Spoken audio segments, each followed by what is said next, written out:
Charles Edgar Hampton here today, and I'm doing a follow-up to my IKEA HEMNES bed assembly.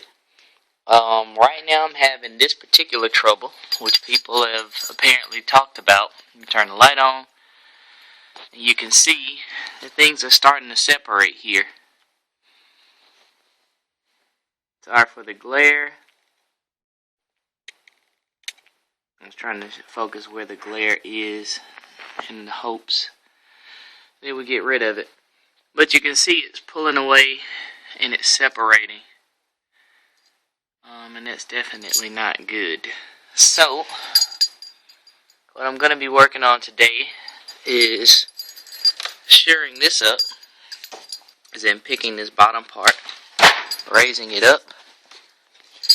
I'm also going to put 2 feet under here,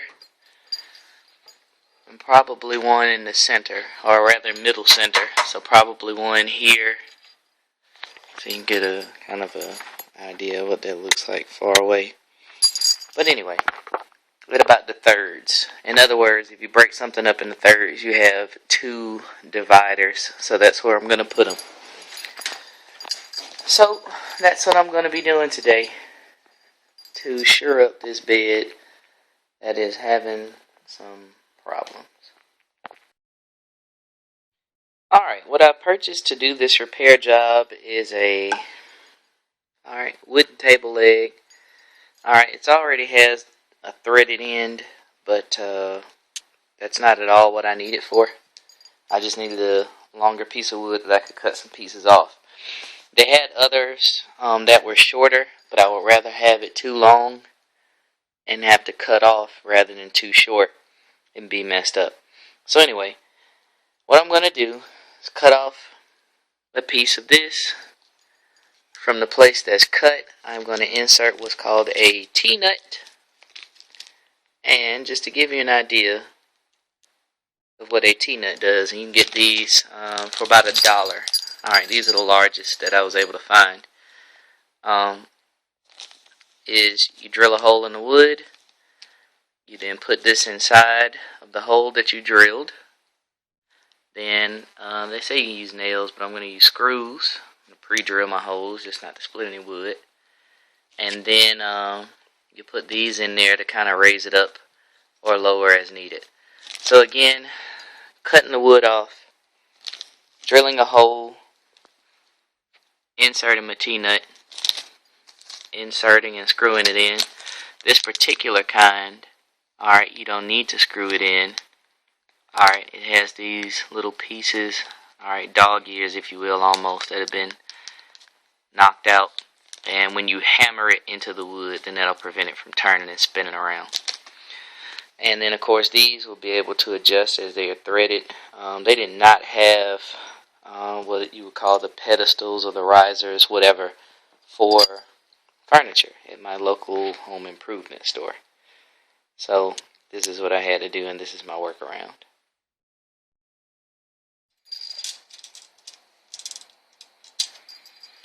Alright, next step would be to go on and measure and see from the floor, alright, to the top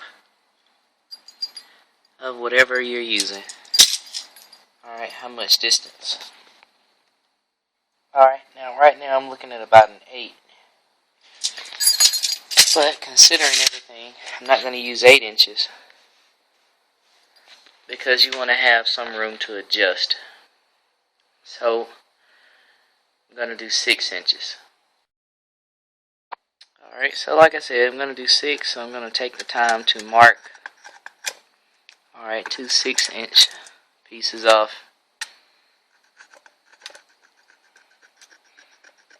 And I'll go on and cut that, and meet you all back here. Alright folks, I have my 2 6-inch, alright, table legs that I cut off. I did sand down the corners just to make them a little bit nice and cleaner. Now I got my drill, and I'm about to match up this part, which should easily be a 7/16 hole. I will double check that prior to.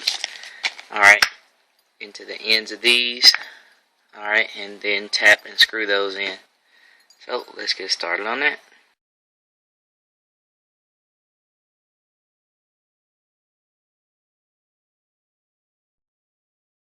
Now that you have your hole drilled in each piece, of course put in your T-nut, and then you need to go on and take them onto something very solid, preferably some concrete, and hammer the both of them down. And we'll meet to put the screws in for this one. So now that we got our T-nuts hammered down and hammered in, just a little short demo on how this will work. Clearly, these will screw in there, and you can make them longer or shorter as needed.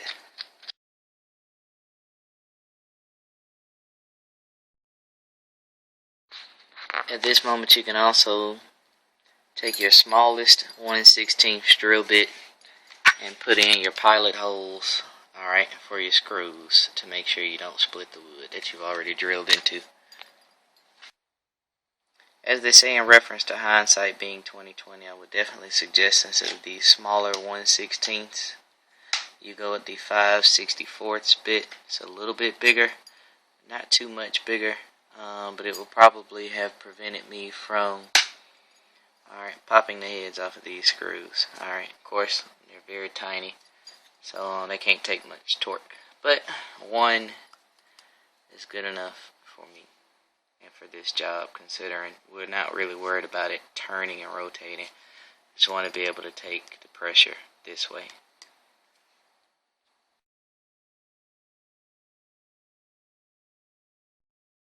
The way you can tell self-tapping or drilling screws is they have a little notch. You can see this one, I pulled it from something. It already has wood in that little groove there. But as you spin it around, this is not one. So you notice straight cylindrical. But with this one, you'll notice that little divot there. That divot there. That's the difference. It'll drill as you drill. So drill as you screw, if you will. So let me grab 4 of those. And I have washers just in case. Now I've been debating whether I should use the 2 holes that are already in existence, or I should put 2 holes in here. The steel is pretty strong. I'm going to try to drill one first. Then if that doesn't work, which I know it will, then I'll go with the 2 holes on each side that are already in existence. So, I'm not going to make this, ridiculously scientific, but actually what I can do is use here, it's kind of like an indicator, so just go a little bit past there. Alright, so if you start there where the connector bar runs from the vertical center, or rather call this the lateral center, to the length center, then just a little bit towards the footboard, then of course on that side a little bit towards the headboard. If you want to measure it, you're more than welcome to, but it's not that serious to me. I'm just trying to reinforce it, not make it even. Alright, what I did is I went on and put the bolt in, and just to give it kind of a preemptive fit and to see how much space I would have. Now again, remember, you can see it from the ground level. Ain't too bad. I'm still going to put that 1/4-inch piece of plywood down, or 3/4, whatever I have, probably Lord willing a 3/4 piece, and that'll be great. And as you can see, great adjustment pipe capability there. 2 holes just like there, 2 holes there, 2 holes here in the center, and cleaned off the little shavings. The vacuum cleaner. You don't want to step on that in the middle of the night. And again, just in case, 2 more there. Alright, let's get to moving. So now all I'm going to do is just put the screws into the top. And really folks, I'm done. What I would suggest you probably wisely do is mark a hole, or a line rather, through the center of this thing to make sure you don't drill too far to one side. You can eyeball it and you'll be good to go. So let's do that and secure them and we'll be done. Alright, so folks, as I said, I went on and put a halfway point, alright, through the piece of wood. That'll serve as a guide for when I'm going through here to make sure, see, like that, that's what I want to see when I drill down. It'll make sure that I'm not, like I said, too close to one side or the other. Alright, and again, just like that, we'll be good to go. So, I'm going to take my screws, trusty old drill, splack them down. Let me go grab my piece of plywood. Alright, so I cut my little 3/4 inch pieces of plywood. If you work on a lot of projects, normally you have a bunch of scrap wood laying around. Never ever throw that stuff away. It's like gold. Unless your wife tells you to, then you got to. But anyway, I'll just screw this one in more. Can't really do it with one hand. And if you need to, you may have to pop it back out, drill down a little bit more, and you'll be perfectly fine doing that. You know, I think I've got plenty of room down in there. But anyway, that's what's going to happen next. As you can see, there's so much room is between there and there. So like I said, I may have to deepen that hole a little bit more. It's not that big of a deal. Same thing with this one on the other side. Drill the 2 screws down, which I'll be doing shortly. Now that I have my pieces of plywood ready, and we'll be good to go. Alright, ladies and gents, so here's the finished product. Drilled my 2 holes down. I'll turn it off. Drilled my 2 holes into the stainless steel. Alright, we'll call that the lengthwise bar. Drilled that into a table leg that I cut off at 6 inches. Alright, put in the T-nut down there. Sorry. Now we get over it though. People say I say I'm sorry too much. The T-nut goes to a carriage bolt. Carriage bolt I just put on top of a random 3/4 piece of plywood that I had. You can definitely see that moves the entire thing. The mattress is heavy as hell, so it's definitely gonna push it down and hold it down nicely. Alright, so anyway, Charles at Hampton from the Variety Tube channel. I'm walking on the center beam that I just reinforced. Alright, and as I bounce, it feels pretty good. Must admit, I wish I knew what was going on the other side of this. But it's a solid piece. It's not really going to be falling down. But I'm going to do that guy. Reach on the other side. And it feels fine, folks. So, alright, the next thing, I noticed that this gap is still here. So, what I'm noticing also is, of course, this is coming down in the center. Alright, because that's where all the weight was of the mattress before it started to be held up by the center post that I installed.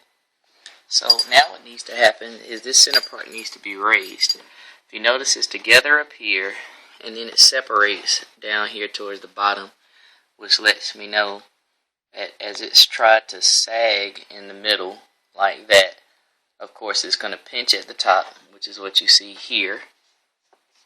Alright. And then it's going to sag over here. So I guess since I'm heavier than my wife, then my side is taking the brunt of this. So what I'm going to do right now, so I'm going to use a car jack. I'm going to jack it up right in the center and see if that's going to close the gap. What I'm probably going to do, rather than make another trip to Lowe's or whatever Home Depot or home improvement store you want to use, is use some just metal, the strap metal that I have from the garage door opener install. and just put in maybe 1, 2, 3.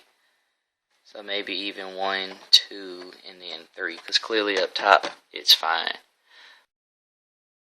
Alright, even though it's just slightly off the ground, alright, you'll notice gap that was at the bottom is now gone. That's a lot closer together than what it was.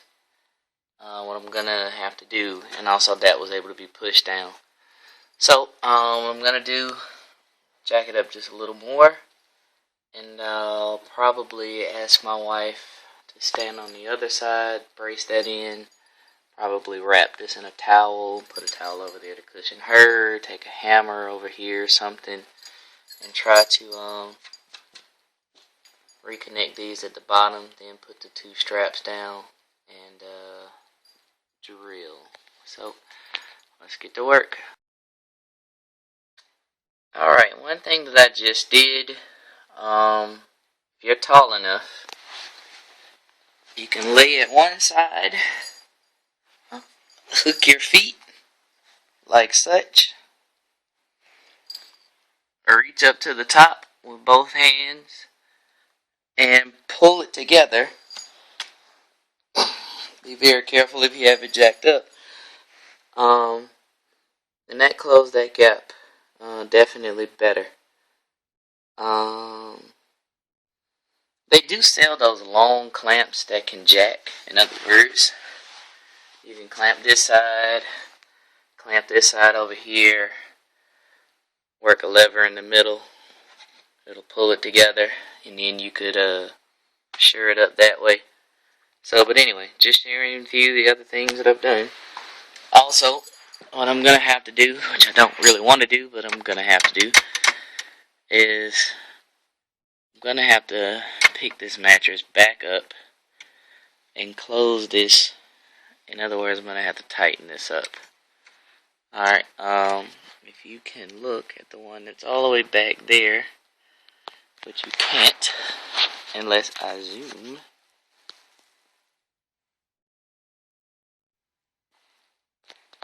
But it is bowing. Even down there, you can see it's not flush up against, alright, the back. Sorry, I'm looking at the back of the room, so I said back. All the way over there, it is not flush up against the wood up top. So that can definitely be corrected. Back up.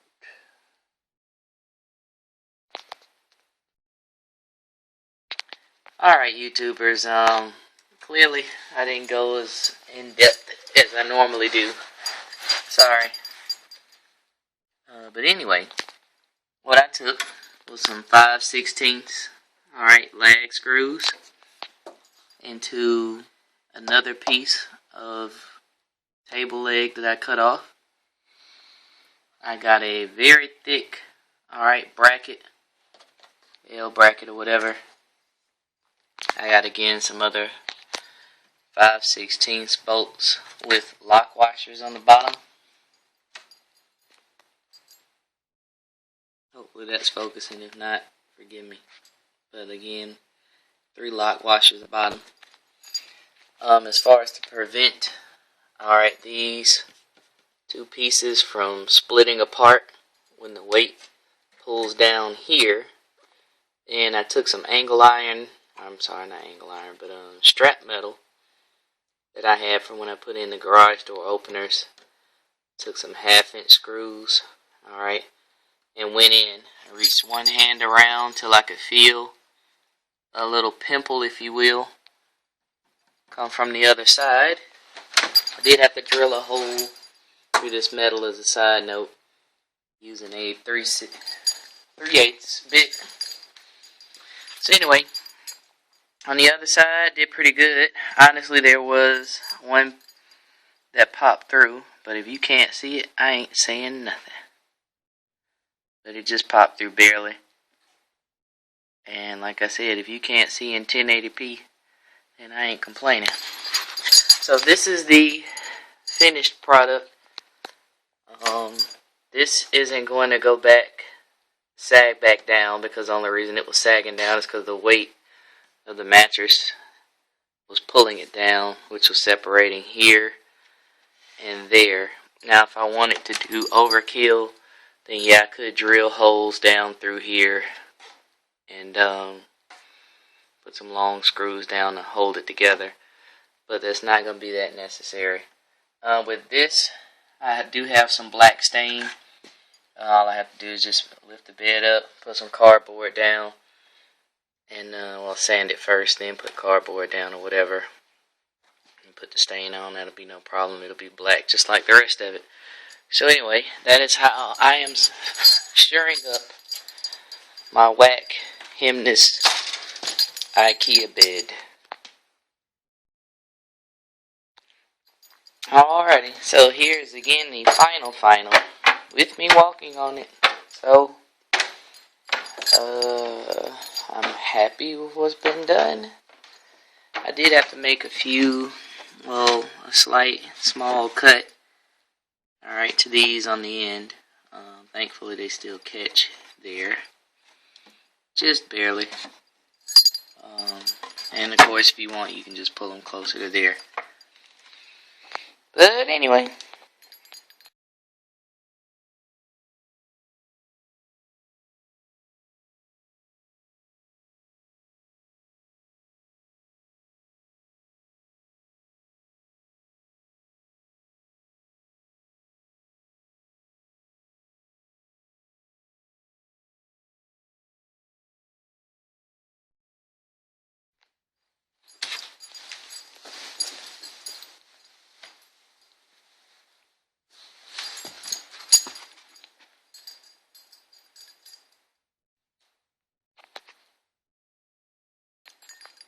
Charles Edgar Hampton on behalf of the Variety Tube channel, sharing up the IKEA Hemnes bed.